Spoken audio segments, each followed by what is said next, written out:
গোৰেশ্বৰ তামোলপুৰত সমস্যাটো হ'ল যে কোনে খেলিব এতিয়ালৈকে এইটোৱে ঠিক হোৱা নাই।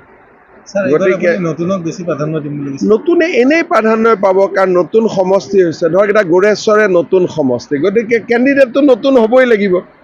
গতিকে মই দিব খোজো বা নোখোজো, যোন দলে গোৰেশ্বৰত কেণ্ডিডেট দিয়ে এইটোতো নতুনেই হ'ব লাগিব। পুৰণা কেনেকৈ হ'ব? নতুন সমষ্টি হ'ব।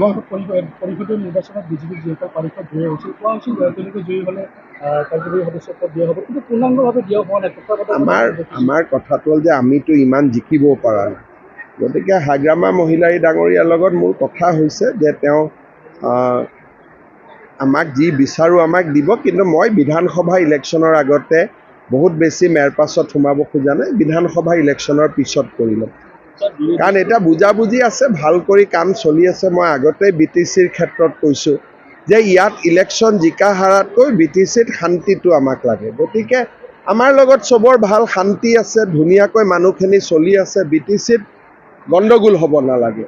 গতিকে আমাৰ যিটো মূল লক্ষ্য, ইলেকশ্যন জিকা, EM হোৱা, MCLA হোৱা এইটো নহয়।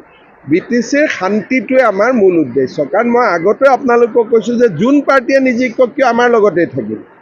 সেইকাৰণে ইয়াত আমি বহুত বেছি ৰাজনীতি নকৰোঁ, আমি ইয়াতে উন্নয়নৰ কামখিনিহে কৰোঁ। বিধানসভা নিৰ্বাচনত UPPৰ লগতো আপোনালোকৰ বুজা পৰা থাকিব। চেষ্টা হ'ব যে UPPL, BPF দুইটাই লগত থাকিব লাগে, কিন্তু মই ক'লেইতো চব কাম নহ'ব। চেষ্টা আমি কৰিম, কিন্তু কেতিয়াবা চেষ্টাটো সফল হ'ব, কেতিয়াবা নহ'ব, কাৰণ তেওঁলোকৰ ডাইৰেক্টলি প্ৰতিদ্বন্দ্বিতা আছে। কিন্তু তাৰ মাজতো বিজেপিৰ লগত দুইটা দলৰে কোনো সংঘাত নাই। গতিকে আমি চেষ্টা কৰিম যে একেলগে মিলি ইলেকশ্যন খেলাৰ কাৰণে। হয়তো সফল হ'ব পাৰোঁ, হয়তো সফল নহ'বও পাৰোঁ। সেইটো ফেব্ৰুৱাৰীৰ 15 তাৰিখৰ আগতেহে প্ৰতিচ্ছবিটো আপোনালোকে গম পাব।